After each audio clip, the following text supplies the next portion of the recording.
So today we're going to learn how to do a very simple calculation return on investment.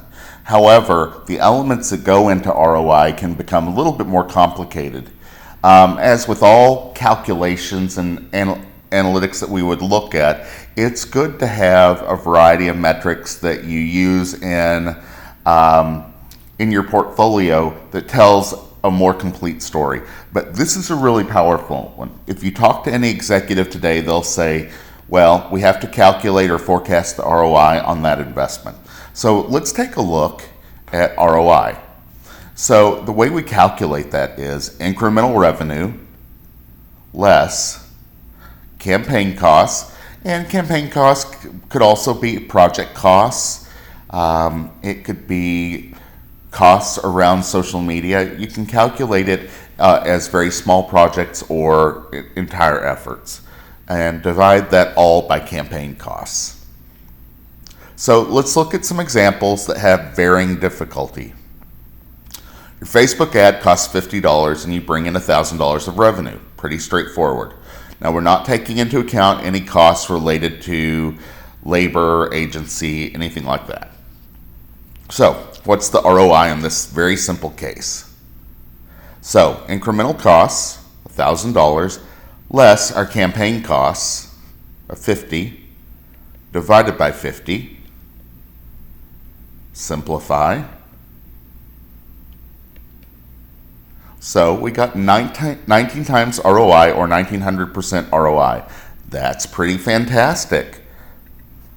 She's happy, I'm happy, your boss is happy, but will it always be that good? Probably not. So let's look at a scenario where it's not as positive.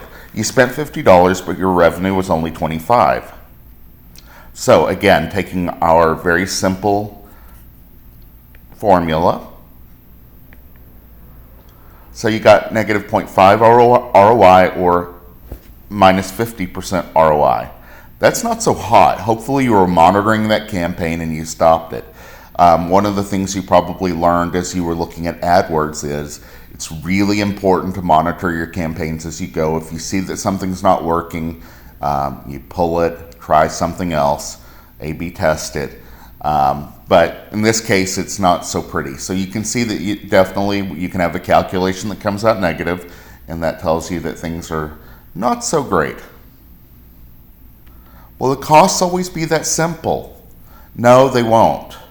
So what could go into costs that we didn't take into account would be your, obviously we've looked at media costs for AdWords, Facebook ads, Twitter sponsored posts, anything where it's to get that reach, frequency, or conversion. Human resources costs. Who did the work? So if you have a social media analyst that's set up and they make $19 an hour and they spent 20 hours monitoring this, that would be a cost that could go in. Now, there is another element of this that could kind of make it even a little bit more gray. What if you spent some time doing some organic posts and responding to those as part of the campaign? You'd have to make the decision, is that part of the campaign or is that part of our other social media efforts? So there's definitely some shades of gray here. If an agency helped you with it, so did they work on the creative? Remember that you're going to get an estimate and a bill, and you're going to have all sorts of costs layered in there, such as your account manager, project managers, media buyers, all that kind of good stuff. So that's why it's also very good if you're able to do this stuff on your own. Overhead, if the company makes you calculate in, you sat in this chair and this is how much it cost to run the office for your portion of it. I won't be calculating any of that in there, but that is potential incremental cost. Less so on a single social media campaign, but it could be, say, on the marketing area or on social media. So potential incremental revenue, obviously we would know if we're doing a campaign, how many people, especially if we're doing conversion tracking, how many people converted. But any other attribution allocated to social media at a later time would be something that you'd want to take into account. So if you are doing a good job with event tables and understanding customer interactions, if somebody sees your social media ad, clicks on it, goes to the landing page, converts there, you would know that resulted in a sale. But say they didn't convert. What if they walked into a store later, you got their phone number, you could tie it back, and then you could allocate it that, yes, they saw that ad. This is how much that ad generated out of that total conversion. You'd also calculate how much would be converted or allocated over to the salesperson.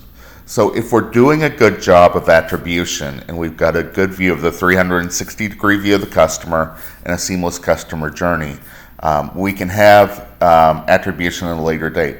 Again, today we no longer want to do last touch attribution or straight line attribution, but there's still a lot of areas of gray.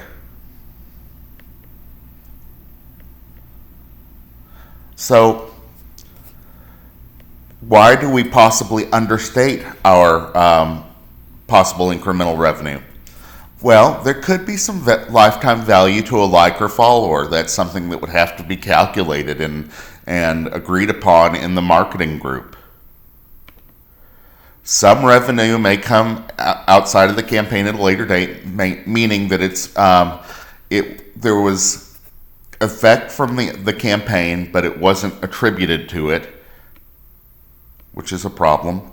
Phone calls not tied back to the master profile. You saw the social media campaign and then you called from your work number and that's not associated. Hopefully that can be corrected when they call in and they ask for your normal phone number, but that's not a seamless customer journey and we don't have the proper view of the customer. Customer value could actually be higher or lower for social media sources. So what is the lifetime customer value for all of your customers? What is it for people that convert after seeing social media?